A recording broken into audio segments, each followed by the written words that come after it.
Bonsoir à tous et bienvenue dans cette cérémonie exceptionnelle où nous célébrons une qualité rare, précieuse et parfois insaisissable, la transparence. Alors la transparence, mythe, légende, super pouvoir. Soyons honnêtes puisqu'on se parle de transparence. Est-ce que l'un d'entre vous a déjà lu un rapport financier juste pour le plaisir? Personne. Alors, ce qui veut bien dire que la clarté, la lisibilité des informations ne sont pas de simples détails, mais ont un réel pouvoir dans l'univers de la gestion d'actifs. Bienvenue dans cette troisième édition des Transparency Awards de l'Asset Management. À mes côtés, Laurent Ruirez, vous êtes président, fondateur de l'agence Labrador, vous êtes le créateur de ces Transparency Awards. Laurent, être transparent dans l'information réglementée, ça veut dire quoi? Et où en est-on sur ce marché de l'asset management? Alors, la transparence, en réalité, il a fallu la définir. Ça fait 33 ans que nous existons. La transparence était dans l'esprit des gens morale. Et très souvent, les gens se trompaient sur la perception même de la transparence en disant « je ne veux surtout pas être transparent, je n'ai pas envie de tout dire ». Il n'est pas question de tout dire. La transparence, c'est bien dire ce que l'on a à dire.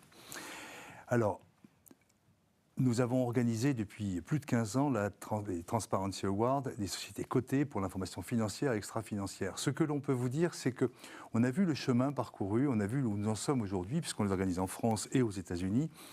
Et donc, je souhaite le même succès à l'asset management, pour lequel nous sommes effectivement en 3e année.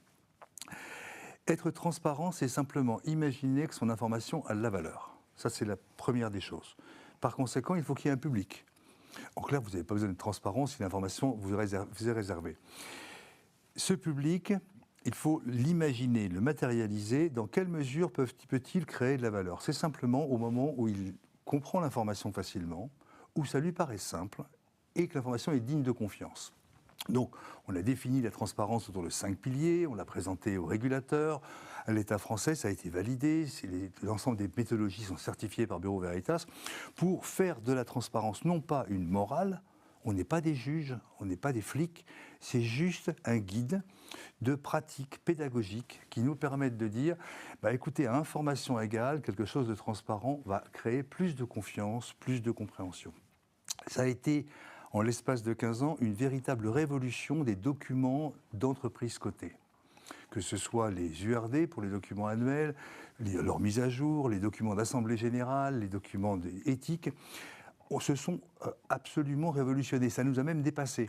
C'est-à-dire qu'on s'est rendu compte que ces critères de transparence que l'on propose, qui sont bien sûr publics, sont appliqués parce que déjà c'est facile. Alors, l'une des valeurs de la transparence, c'est que pour les producteurs d'informations, c'est assez facile de se dire je n'ai pas à m'embêter, si je respecte le critère, je sais à peu près comment il est attendu. Finalement, ça simplifie un peu la vie des émetteurs de l'information. Et au final, nous avons autour de nous des comités scientifiques avec tous les grands lecteurs. Nous avons le président de BlackRock qui fait partie du comité des sages de la transparence. Donc on a vraiment essayé de réfléchir à essayer de créer le plus de valeur possible autour de la transparence. Une fois qu'on a dit ça, où en sommes-nous pour l'asset management? 3e prix. Alors, on a pu constater que, clairement, on intéresse davantage d'asset managers pour fournir leur information, notamment une information qu'on ne trouve pas facilement, qui sont les reportings de fonds equity, puisqu'ils ne sont généralement pas publics. On en a infiniment plus aujourd'hui que la première année. Alors, il ne faut quand même pas rêver. On est encore en phase de démarrage. On n'a pas une hola générale du marché de l'asset management autour de ces grands prix. Donc c'est en chemin. On retrouve à peu près la même période qu'au démarrage des Transparency Awards historiques des sociétés cotées. Ça fonctionne à peu près de la même façon. L'avantage, c'est que les lauréats d'aujourd'hui seront à jamais les vainqueurs de la transparence d'une année. Et quand on regarde en arrière, je peux vous dire que ceux qui ont eu les prix les premières années pour les sociétés cotées sont très contents de les avoir eus parce qu'ils sont toujours cités historiquement, alors que les grands prix sont de plus en plus compliqués, de plus en plus attractifs. On a aux États-Unis, par exemple, dès qu'on sort de ces Transparency Awards, 500 articles de presse qui sortent derrière. Donc on sait qu'on a ça crée une valeur aussi d'image pour les entreprises. Je ne souhaite que cela pour l'asset management. Et évidemment, si cette image-là s'améliore fortement, évidemment, on sait que l'on aura beaucoup plus d'intérêt pour le marché. Voilà où nous en sommes aujourd'hui. Donc ça progresse nettement. Il nous reste encore vraiment du chemin à faire. Nous-mêmes, pour apprendre tout ce que l'on peut apporter à la transparence, j'y reviendrai plus tard, sur l'asset management. Donc nous sommes aussi, nous, en phase de constitution de ce qui nous paraît être véritablement sur les différents sujets, les différentes complexités liées à l'asset management, on a à progresser. Voilà ce que je pourrais vous répondre comme ça. Alors, dans le cadre de ces Awards donc 2025, nous avons enquêté, nous nous sommes plongés dans des centaines de documents. Nous avons trié, scruté, analysé selon une méthodologie rigoureuse. Et Neva Camplo, à mes côtés, de la junior entreprise d'HEC, vous avez collaboré avec les équipes Labrador donc dans la collecte et dans l'analyse de toutes ces données. Est-ce que vous pouvez nous en dire un petit peu plus sur la méthodologie qui a été suivie et nous livrer quelques premiers enseignements de cette étude? Oui, bien sûr, Karine. Donc, nous avons étudié 178 sociétés de private equity et d'immobilier qui ont été sélectionnées sur leur niveau d'encours, donc supérieur à 800 millions d'euros pour le private equity et 500 millions pour l'immobilier. Nous les avons analysés sur la base de 184 critères qui respectent les 5 piliers essentiels de la transparence. Nous avons donc étudié 320 documents et on a pu récolter plus de 19 000 données. Au terme de ces analyses, le niveau moyen de transparence est de 41% et il convient de noter que 75% des sociétés ont un niveau de transparence inférieur à 50%. En règle générale, les grandes structures affichent généralement de meilleurs résultats.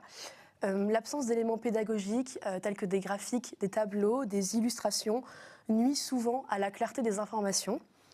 En termes de transparence de reporting de fonds de private equity, elle demeure hétérogène avec des fiches participation qui sont parfois sommaires et parfois trop longues avec plus de 3 pages. Enfin, tout support confondu, les critères d'accessibilité sont souvent plus respectés que la précision. Merci Neva. Donc effectivement, un marché en très légère progression qui a stagné sur un certain nombre de critères. Vous retrouverez l'ensemble des résultats de cette étude dans notre synthèse, on vous en parlera tout à l'heure. Mais ce soir, nous mettons donc à l'honneur celles et ceux qui élèvent la transparence, qui font rimer l'asset management avec lisibilité et confiance. Et je vous propose d'accueillir nos champions de la clarté, de l'information accessible, place à la remise des prix. Nous allons commencer par le site internet. Vous avez un petit modèle. Donc, prix du site internet.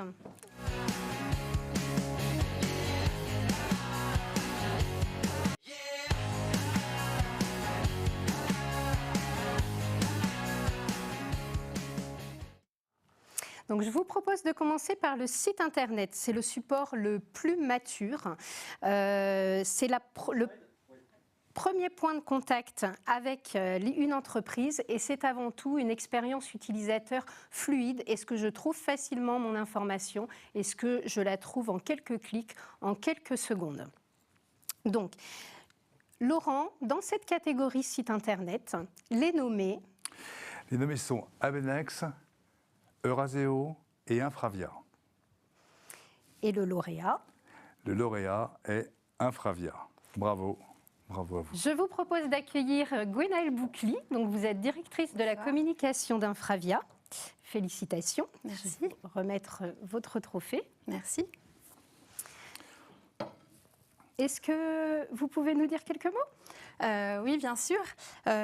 Merci Laurent, merci Karine. Alors c'est totalement le hasard, mais je dois le dire pour l'anecdote, c'est la deuxième fois que je viens sur ce plateau récupérer cet award du site internet de la transparence pour 2 maisons différentes. C'est un signe quand même. C'est un signe. On doit avoir en commun le goût pour la transparence, le fond et la forme, qui sont importants en communication, et j'y reviendrai plus tard.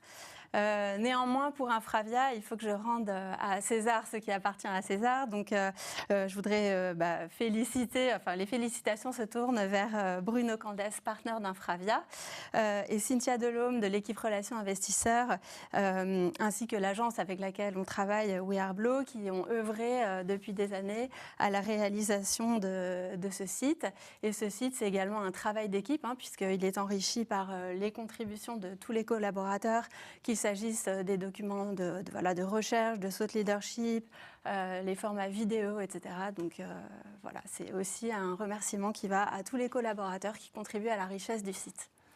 Bravo à vous, vous serez la référence pendant un an. Je propose à tous de jeter un œil, parce que vous comprendrez peut-être en comparant, en allant voir la référence de l'année à nos yeux en matière d'accessibilité et de structure de l'information, ce que c'est que d'être transparent sur un site par rapport à un autre. C'est le temps que l'on y passe pour trouver une information notamment. Donc, bravo à vous. Merci à vous, Gwenaëlle. Et félicitations, donc Infravia, lauréat du site Internet. Je vous propose de poursuivre avec le prix du reporting de fonds de Private Equity. Alors, c'est un reporting institutionnel destiné aux LPs et c'est un document, effectivement, dont les sociétés de gestion les sociétés de gestion nous confient, puisque c'est un document qui est confidentiel. Donc, un bon reporting, c'est un document qui ne noie pas les LPs dans une avalanche de chiffres opaques et qui leur permet d'avoir une vision claire, pertinente et exploitable de leurs investissements. Dans cette catégorie, Laurent, les nommés... Les 3 nommés sont EMZ, Quadrille et Airgreen. Et notre lauréat 2025... C'est Airgreen et bravo à vous. La compétition a été très serrée, le niveau est vraiment beaucoup monté. Bravo à vous. Et j'accueille donc Sandrine Pouzère. Vous êtes responsable Middle Office chez Airgreen Invest. Félicitations. Merci. Je vais vous remettre le trophée. Bravo. Bravo aux équipes d'Airgreen. Je vous laisse la parole. Bonsoir à toutes et à tous. C'est vraiment une grande fierté pour nous de recevoir cet award qui est décerné à Airgreen Invest et à toute l'équipe. Merci aussi à vous qui nous accueillez, qui avez été le jury sur cet award, sur la transparence. C'est vraiment très important pour nous tous, je pense. En tout cas,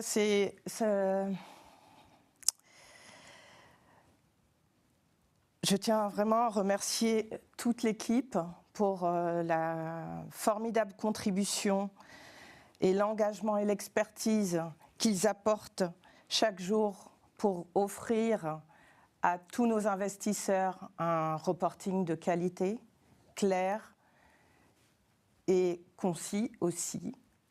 Nous sommes du secteur énergétique, donc qui peut être assez technique. Et c'est vraiment un travail d'équipe qui permet de le rendre le plus clair possible.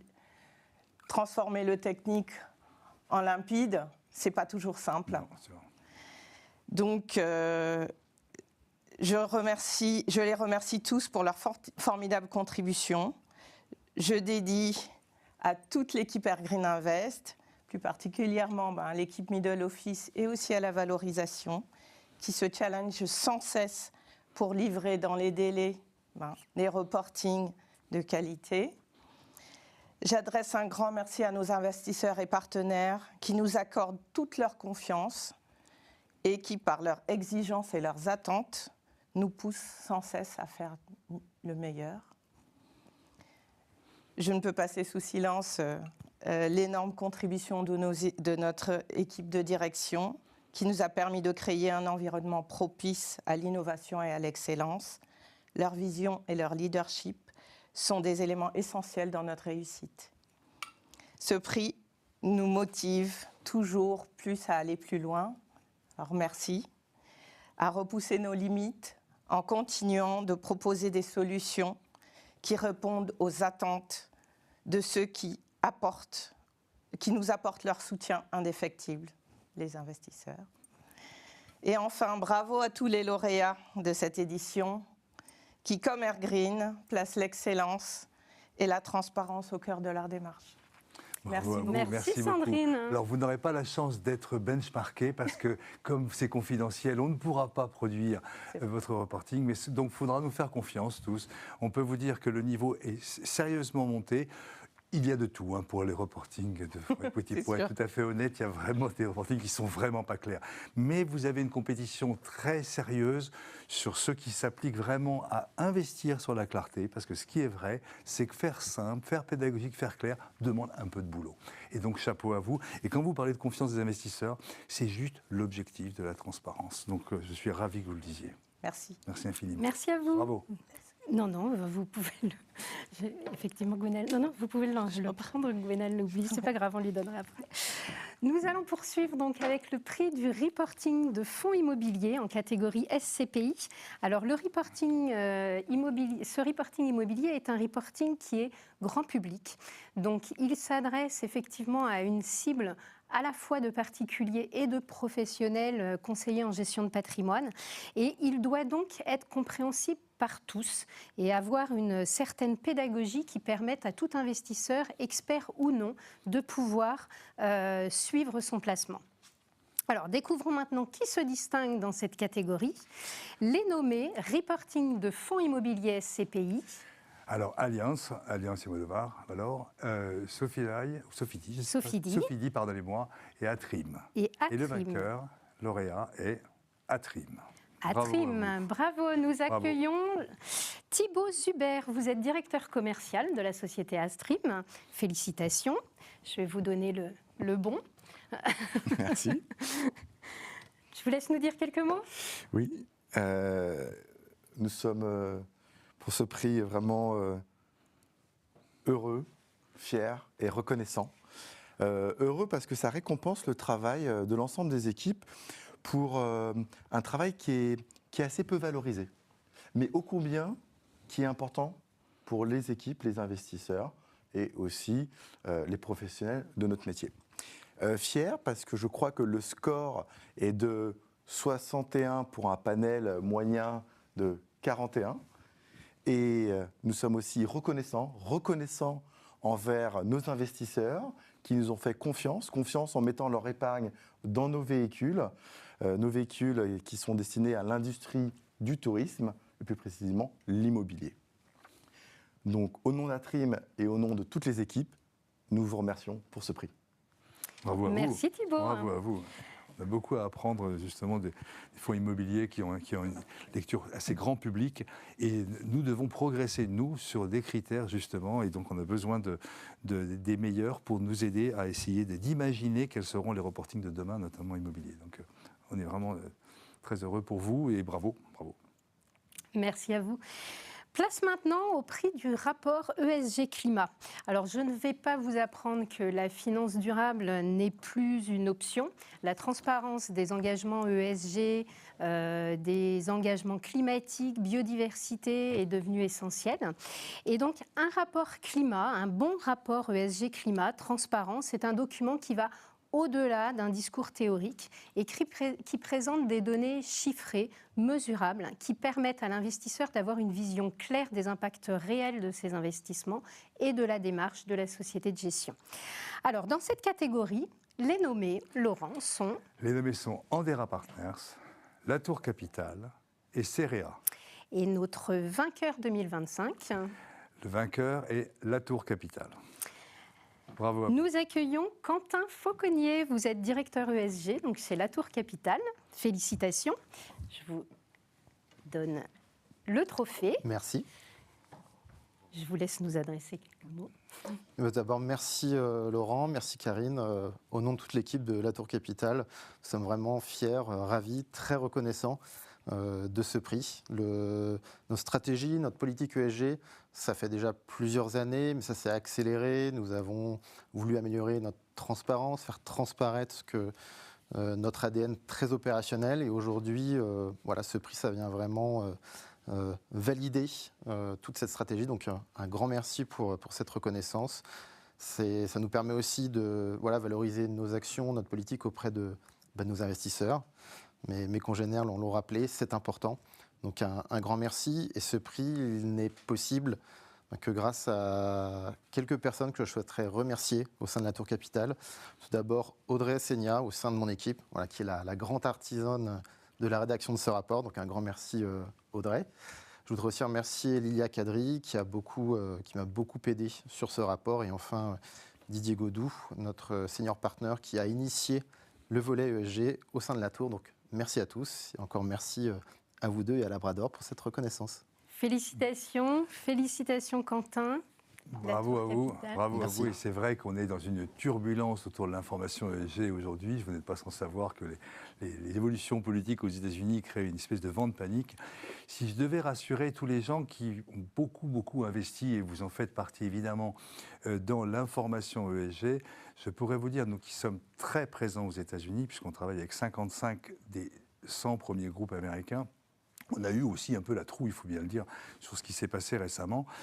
Et au final, on se rend compte que les sociétés aujourd'hui vont simplement intégrer les évolutions politiques, mais ne voyez pas du tout une espèce de vent de panique où on va totalement revenir en arrière. Non, il y a des excès probablement qui vont être supprimés. Notamment, on voit que les entreprises, sur l'aspect minorité, genre, effectivement, ont un peu la trouille, mais réellement, les investissements sur l'information ESG venant des États-Unis sont toujours là, les investisseurs en ont toujours besoin. Il y a simplement, probablement, un peu de régulation qui va se mettre en place et beaucoup de bruit, mais on en reparle, on peut vous faire le pari que dans 3 ans, un peu différemment, mais l'ESG continuera à être absolument déterminante dans l'information et dans les besoins des investisseurs. Voilà.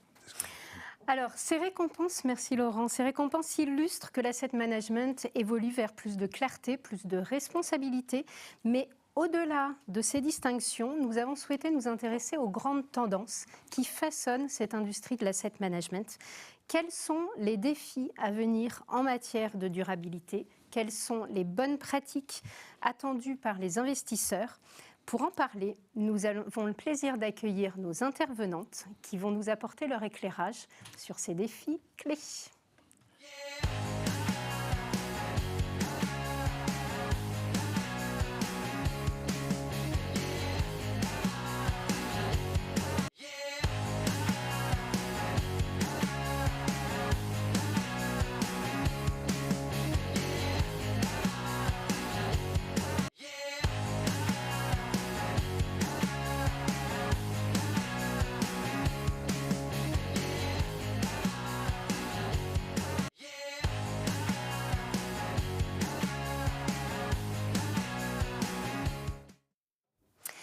Avec moi, Lorna Lucet, vous êtes directrice ESG chez Amundi Midcap et Estelle Keren-Fleck, vous êtes responsable des investissements non cotés à la Carac.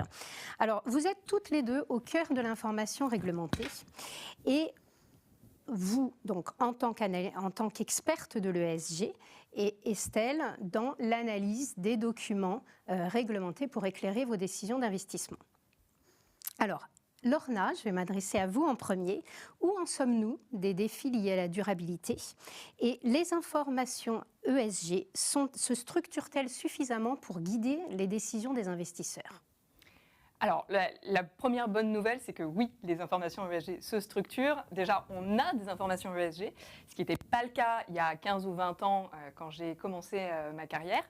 Ou alors, on avait des informations qui s'apparentaient à de la philanthropie. Or, aujourd'hui, on fait bien la distinction entre la philanthropie et les informations ESG. Donc, il y a vraiment eu un changement de discours entre les deux.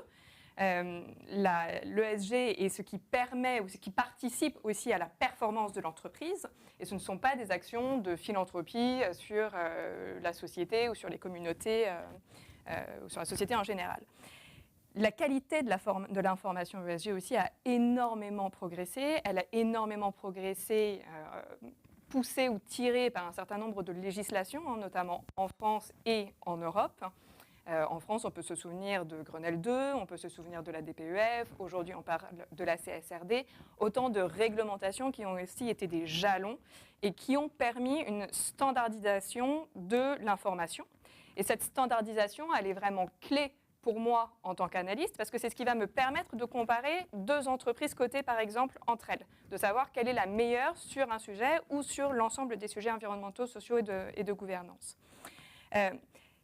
Et du coup, cette information, elle s'est structurée aussi, et on le voit bien, par l'inflation du nombre de pages de ces rapports RSE. Il y a quelques jours, je lisais que dans les entreprises de CAC 40, en gros, ça va de 50 pages, enfin, le rapport de RSE va de 50 pages à 250 pages. C'est des choses qu'on n'avait pas il y a 15 ans ou il y a 20 ans, et c'est des choses qui aujourd'hui nous permettent aussi d'évaluer la performance de l'entreprise et puis la résilience de l'entreprise. Et sur votre question, est-ce qu'il y a encore des défis sur la durabilité? Évidemment qu'il y a plein de défis. Est-ce que l'information que l'on trouve aujourd'hui est suffisante? En fait, ça dépend des sujets, ça dépend des entreprises, ça peut dépendre de la taille des entreprises aussi.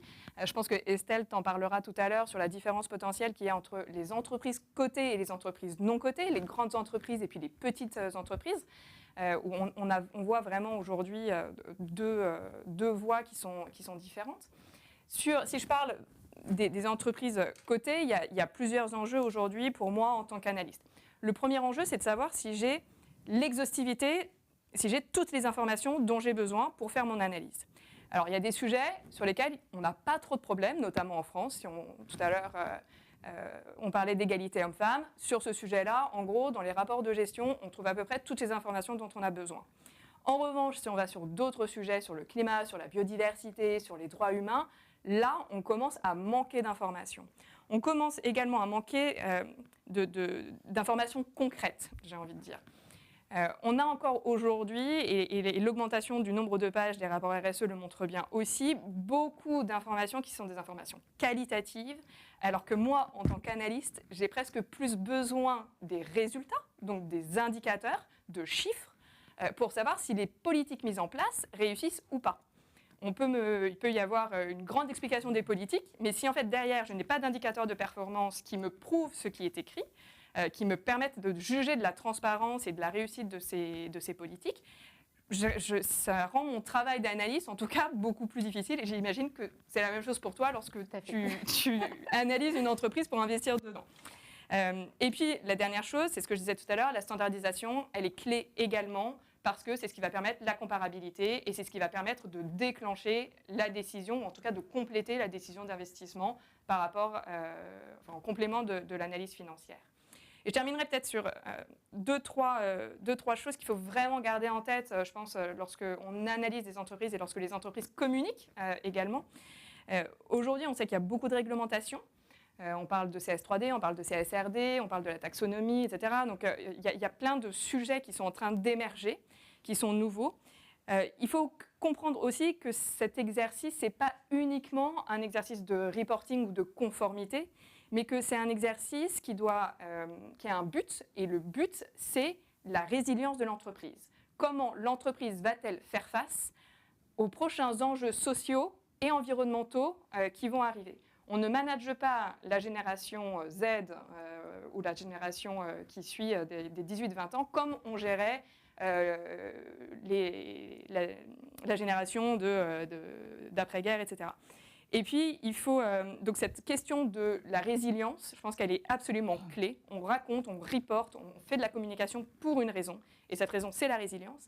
Et puis ensuite, il y a besoin d'une standardisation et sûrement d'une simplification du discours. Les sujets environnementaux et sociaux sont des sujets extrêmement complexes, mais lorsque l'on fait de la communication, on s'adresse à des parties prenantes extrêmement différentes, des parties prenantes comme moi, qui suis une spécialiste de l'ESG, mais également à des consommateurs qui, eux, en revanche, ne sont pas des spécialistes de ces sujets-là. Donc il y a une pédagogie, il y a une simplicité du discours aussi à avoir et à mettre en place dans la communication. Merci Landa. Alors, vous évoquez la forte nécessité de standardisation donc, de cette information. C'est une réalité aussi pour l'information financière. Alors, Estelle, vous êtes ce qu'on appelle un LPs, un Limited Partner, un grand investisseur institutionnel. Vous recevez un nombre de documents extrêmement importants, les reporting et d'autres documents financiers et extra-financiers, donc à destination de votre analyse. Alors j'ai une première question. Combien de reporting et rapports recevez-vous par an ? Alors la Carac est un investisseur important sur la place au niveau du non-coté, puisqu'on a 100 fonds investis, donc 100 fonds actifs aujourd'hui, et on travaille avec 70 GP, sociétés de gestion. Donc, forcément, ça amène une volumétrie de documents importante. Et si on recense les reportings financiers, ESG, les relevés de situation et notices, on est à plus de 1000 documents par an, plusieurs par jour. Et au niveau des portails de connexion, parce qu'il faut aller chercher l'information, on est à 25 portails, on les a comptés différents, avec des mots de passe différents, avec double authentification. Donc c'est bien, ça renforce la sécurité. Mais nous, on voit, nos journées de travail ne sont pas extensibles et ça rajoute sans cesse de la charge. Donc plus de 1000 reportings et documents par an. Est-ce que ces reportings sont adaptés à votre analyse? Est-ce que vous rencontrez des difficultés? Alors, les points positifs, c'est au niveau du respect des timings de délivrance des reportings. Donc, à peu près 90% de nos sociétés de gestion mettent 45 jours, ce qui est un délai moyen. Et puis également, un autre point positif, c'est la qualité de la relation, la fluidité des échanges avec nos partenaires GP. Mais ensuite, on est confronté à de nombreuses difficultés, donc notamment au niveau de l'accessibilité et de la lisibilité de l'information. Donc l'accessibilité, j'en parlais au travers des reportails, et au niveau de la lisibilité, puisque comme l'évoquait Lorna, aujourd'hui, il n'y a pas de standardisation sur le non-coté, contrairement au côté où je pense que l'accès à l'information est facilité. Et pour le coup, il faut aller naviguer. Donc l'information, on l'a, dans l'ensemble, elle est présente, mais après, il faut l'analyser, l'extraire, et là, ça amène des difficultés. Alors, si vous aviez des conseils à donner aux sociétés de gestion pour améliorer leur reporting, quels seraient-ils ? Alors, ça serait d'améliorer notamment aussi le format, parce qu'aujourd'hui, on est à l'âge de pierre, on est encore sur du format papier, PDF. Et pour le coup, on essaye aussi en interne de trouver des solutions d'optimisation, de traitement de la donnée. Donc, on a fait une petite enquête il y a quelques mois auprès de nos sociétés de gestion pour savoir si on pouvait récupérer un format intégrable, tel qu'il soit, mais intégrable autre que du papier. Et 85% de nos sociétés de gestion nous ont répondu, donc on n'a pas eu un taux de réponse déjà optimal. Et sur ces réponses, il n'y en a que 20 à 25% qui sont capables de transmettre un fichier intégrable complètement sur les informations ou partiellement. Et ensuite, sur les sociétés de gestion qui ne le font pas aujourd'hui, seuls 20% ont un projet de mise en place d'un format qu'on puisse intégrer. Alors, pour optimiser votre qualité d'analyse, je crois que vous avez un projet de digitalisation. Oui, tout à fait. Donc, c'est un sujet, il y a peu d'offres. Enfin, l'offre, elle commence à grandir, mais ça fait 2 ans que je suis ce sujet. Et on a un projet, en effet, de mise en place d'un système d'information non-coté. Donc, c'est le gros projet sur le non-coté pour l'année 2025. Donc, ça va nous permettre de gagner du temps, de traiter la donnée avec la génération d'un reporting, également d'automatiser et puis aussi avoir la transparisation. Parce que là, il y a un vrai sujet, c'est d'avoir une bonne connaissance des sous-jacents dans lesquels on investit. Besoin de standards, besoin de transparence et besoin d'évolution des supports. Merci mesdames pour ces éclairages multiples. Il y aurait encore beaucoup de choses à dire en matière de bonnes pratiques financières, extra-financières et de ces attendus. Je vous propose maintenant de rejoindre nos 4 lauréats, nos 4 modèles de bonnes pratiques qui vont nous partager leurs expériences.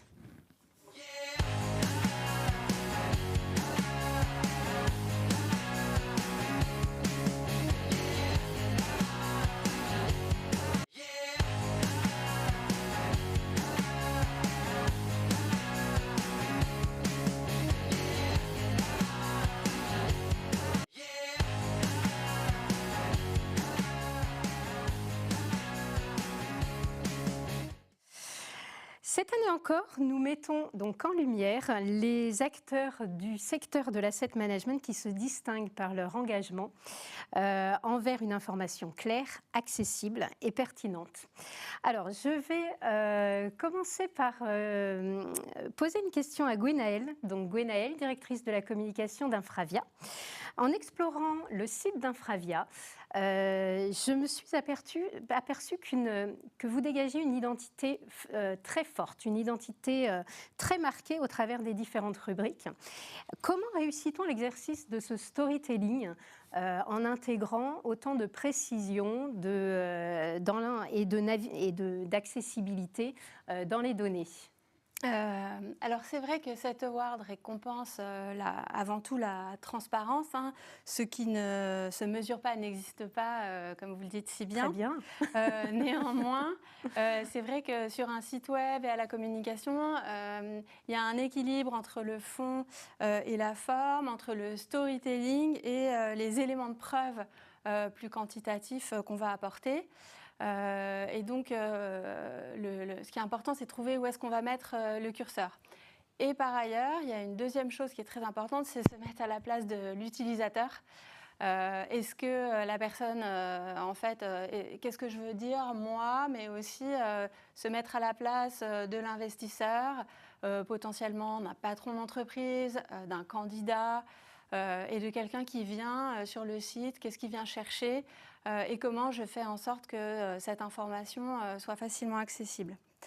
Alors après, effectivement, on peut mettre beaucoup d'informations, beaucoup de reporting, on peut ranger tout ça très bien et il manquera le petit plus qui donne de l'âme en fait à un site web et c'est ça qui est difficile, hein, c'est de transmettre le sens de cette société. Alors, moi, ce qui me paraît important chez Infravia et ce travail qui est fait, c'est avoir un gros travail de cohérence de l'identité de marque.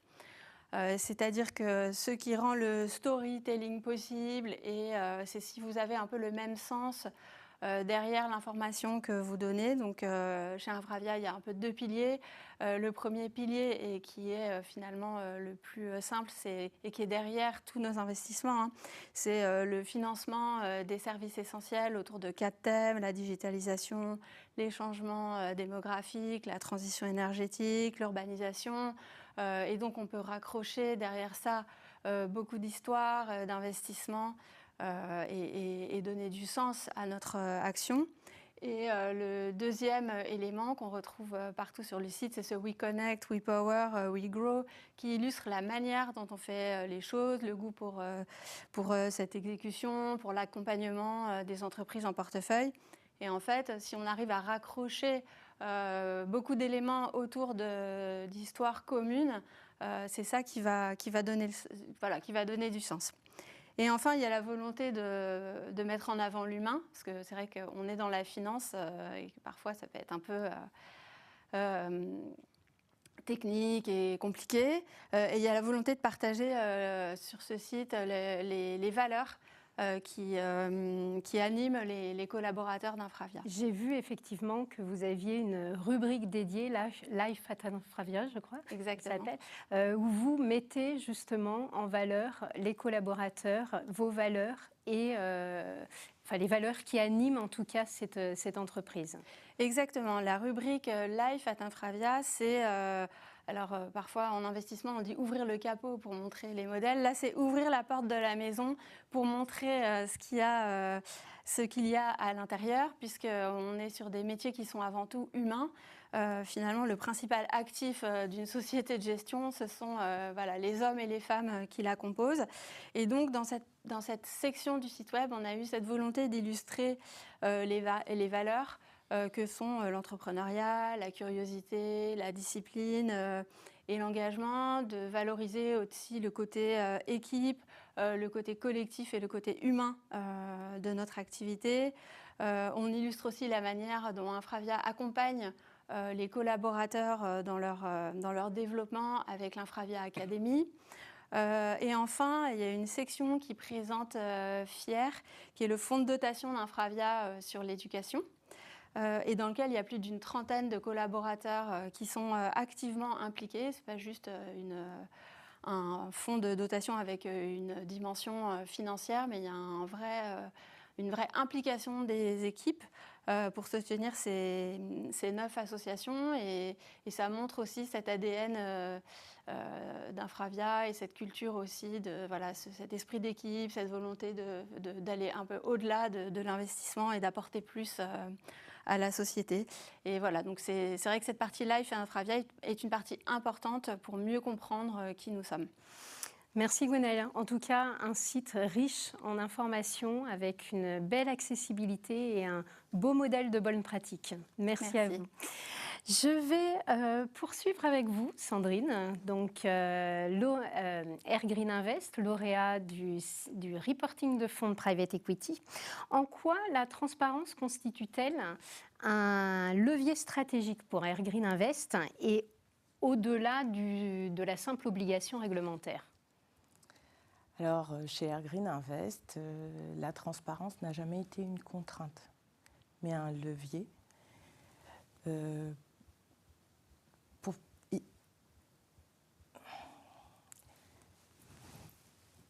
pour faciliter la communication. Et nous sommes, nous, issus de l'entrepreneuriat, et nous sommes pour la plupart de l'entreprise, et nous comprenons qu'il est primordial pour investir de comprendre.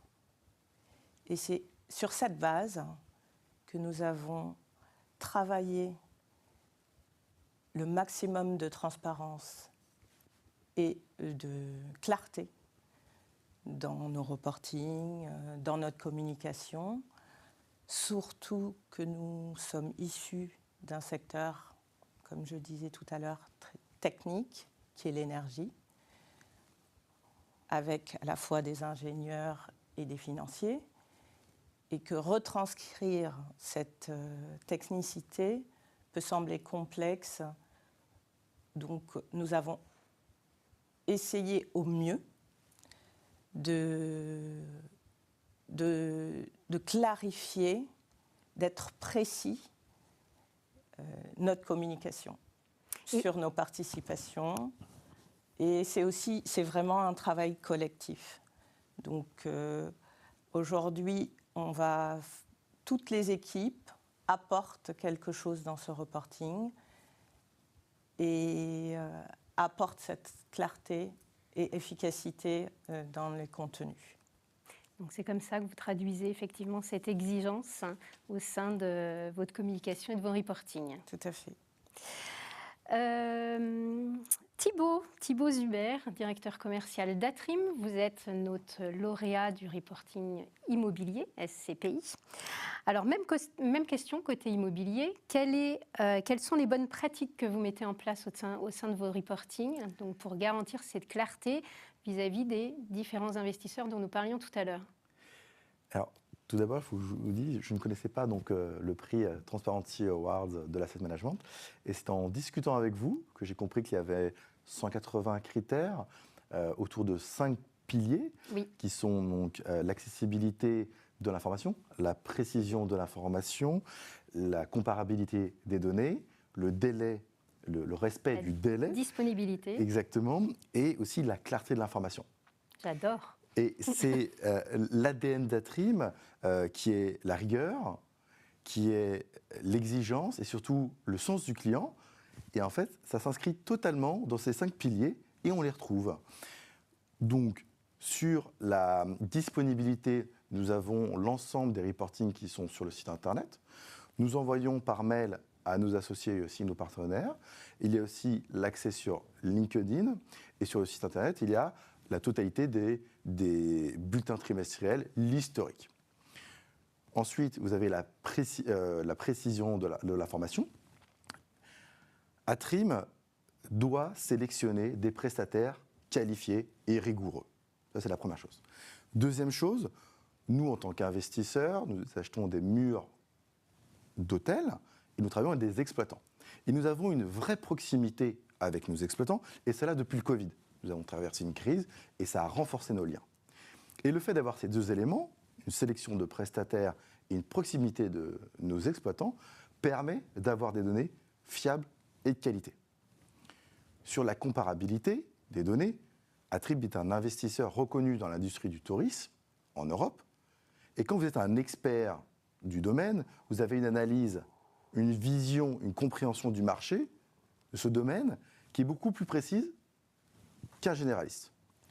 Ensuite, nous sommes dans le monde des SCPI. Il y a plus de 200, voire 230 SCPI. Il est nécessaire d'avoir des données comparables pour pouvoir se positionner dans ce marché. Donc un expert se positionner dans notre industrie et se mettre aussi dans le marché des SCPI. Concernant le délai, tout à l'heure, c'est Estelle qui l'a dit, je crois bien, c'est 45 jours après le trimestre.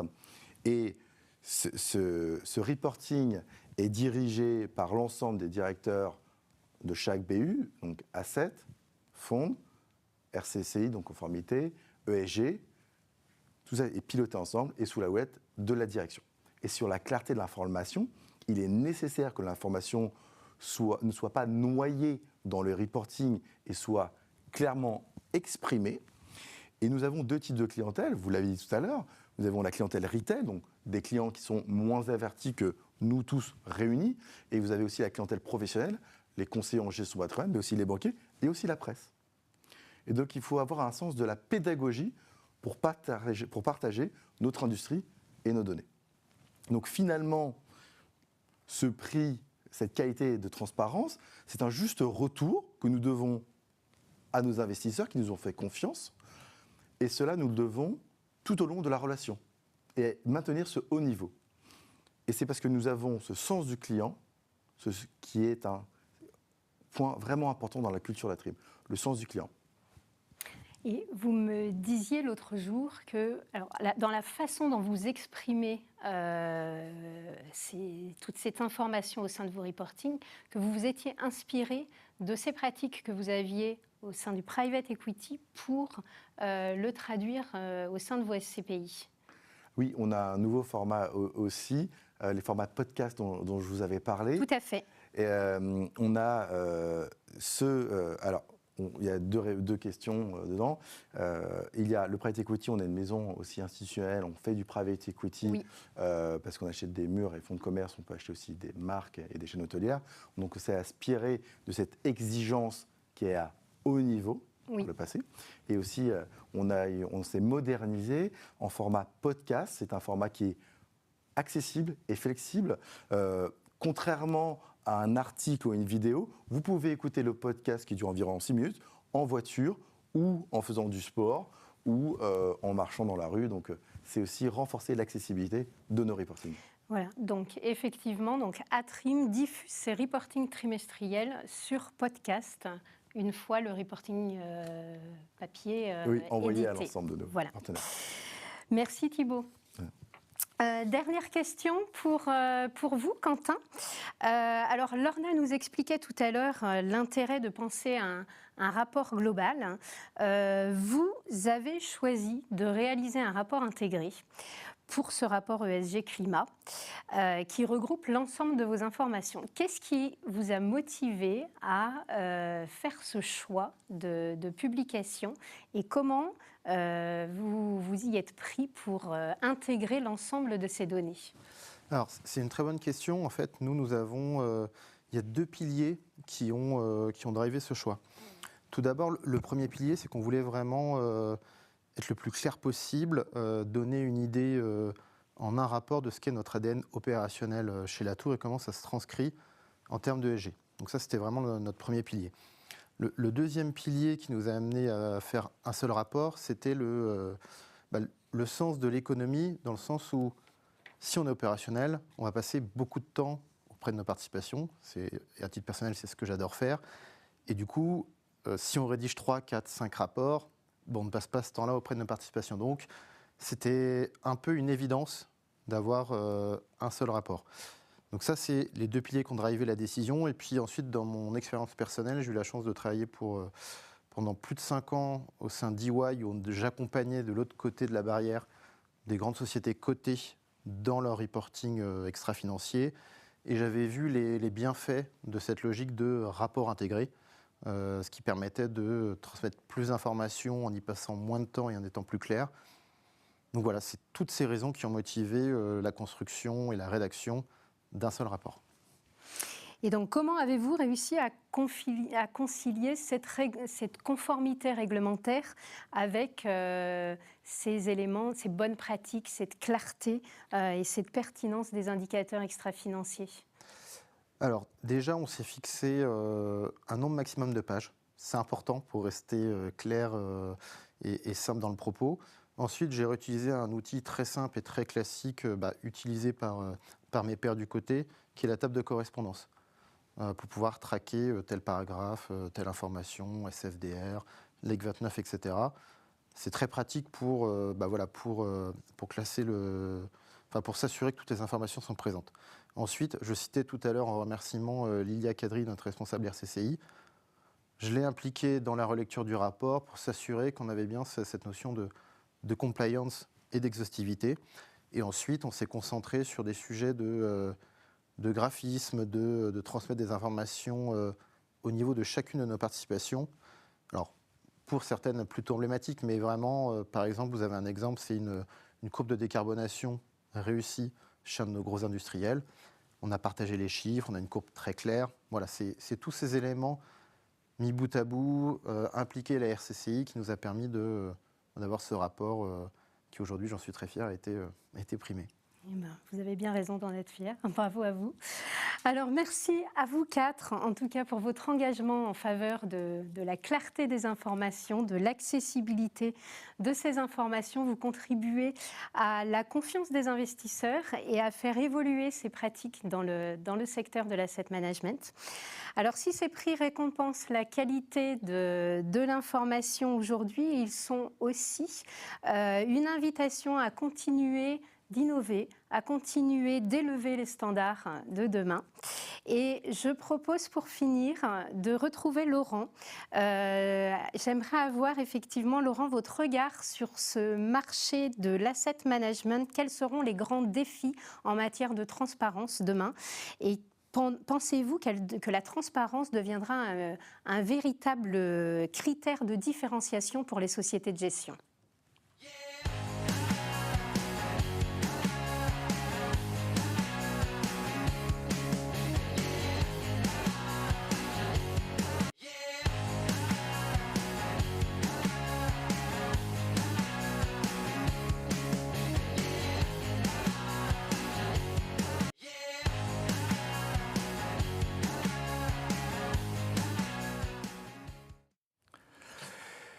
Alors, je vais faire vite parce qu'on a pris du temps et je veux essayer de garder une espèce de dynamique parce que sur le sujet de l'évolution de la transparence, je pourrais rester assez longtemps, je pourrais me épandre un peu trop. Déjà, l'état actuel de la transparence en asset management, il y a, et je l'ai entendu tout à l'heure, sur un point, c'est un peu l'âge de pierre, sur un point, par rapport aux sociétés cotées, sur ce que l'on peut constater. Comme il a été dit, on a 5 piliers de la transparence: l'accessibilité, la précision, la comparabilité, la disponibilité et la clarté. Impressionné, M. Sibert l'a dit dans l'ordre, bravo à vous. La disponibilité, ce n'est pas seulement que ça sorte rapidement, mais c'est aussi l'ensemble des process et la fluidité qui permet de sortir une information dans tous les formats disponibles. Et on a entendu tout à l'heure que, notamment, le format numérique n'est pas utilisé. C'est quand même assez impensable qu'il n'y ait pas encore eu une révolution numérique sur l'information de l'asset management. Et donc cette fluidité, elle vient des process. On peut constater, sur ce que l'on examine comme organisation au sein de l'asset management pour produire ces reportings, une organisation qui date, vraiment qui date. J'ai l'impression que rien n'a vraiment, alors sûrement des exceptions, hein, mais de ci, de là, mais rien n'a vraiment bougé depuis 20 ou 25 ans, alors que les flux d'informations des sociétés cotées se sont complètement révolutionnés avec des solutions beaucoup plus fluides. Alors la fluidité, vous allez me dire, la transparence là-dedans, ça sert, si, parce qu'une information qui permet de pouvoir vraiment sortir de l'entreprise beaucoup plus simplement, d'abord réduire les risques d'erreur, de désinformation, permet aussi de gagner du temps, un temps fou qui permet aussi d'améliorer, parce que la clarté, c'est clair, les simplifications demandent un peu de boulot, c'est pas si facile que cela. Donc le fait d'avoir un process fluide peut aider. Là, il y a un chantier. On est absolument impressionné de voir que finalement les gens travaillent un peu à la mano avec assez peu de collaboratifs. Je vous assure qu'il y a un énorme bond en avant à faire sur cette logique de process, d'outils web capables de produire ces reportings-là. Ces outils web peuvent aujourd'hui aussi sortir des documents de bien meilleure facture, et naturellement. Et donc là, c'est l'étape suivante, c'est-à-dire que c'est pas seulement ça fait gagner du temps, mais réellement, on peut servir le lecteur avec des solutions numériques qui permettent d'accéder à l'information selon des requêtes plus ou moins complexes. Donc, premier point, déjà améliorer l'existant des reportings et la façon de produire. Le deuxième point, et je m'arrêterai là-dessus parce que c'est un enjeu actuel majeur, c'est l'IA.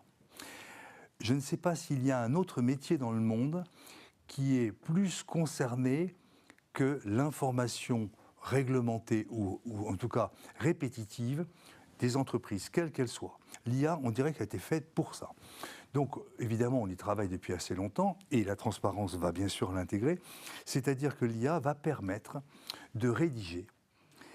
Et alors, il y a même des paradoxes. On se rend compte sur la CSRD aujourd'hui que l'IA risque d'arriver à humaniser l'information. Puisque, comme ça rédige et qu'on doit aller vite sur une information très complexe, d'une passer d'une DPEF à la CSRD, enfin bref, en tout cas arriver à traduire ça, l'IA le fait extrêmement vite, extrêmement bien, en langage clair. Les traductions sont automatiques. C'est bien sûr le sujet de demain. Et on se rend compte à quel point l'IA va servir, sur l'aide à la rédaction et la fluidité des process, et puis derrière, va permettre aussi de pouvoir apporter pour les lecteurs un certain nombre d'outils supplémentaires d'accès à l'information avec des questions complexes qui vont pouvoir être sorties par l'IA. C'est un chemin, ça va aller assez vite. Donc, les process, l'IA, ce sont les deux grands enjeux de l'asset management en termes de transparence. Voilà. Beau projet. Merci Laurent. Alors ce webinaire touche à sa fin. Je vous remercie de nous avoir suivis. Vous pouvez retrouver notre synthèse dès demain sur le site de Labrador, donc labrador-transparency.com. Je remercie nos 4 lauréats que je félicite encore une fois. Bravo. Vous avez raison. C'est pas un énorme public, c'est vrai, mais en revanche, c'est sincère. Je remercie également toute l'équipe qui a participé à la collecte des données, à l'analyse, la junior entreprise d'HEC. Je remercie également les équipes communication qui ont permis d'organiser ce webinaire et toute la cérémonie de ces awards. Et merci à Notify de nous avoir accueillis. Je vous souhaite une excellente soirée à tous.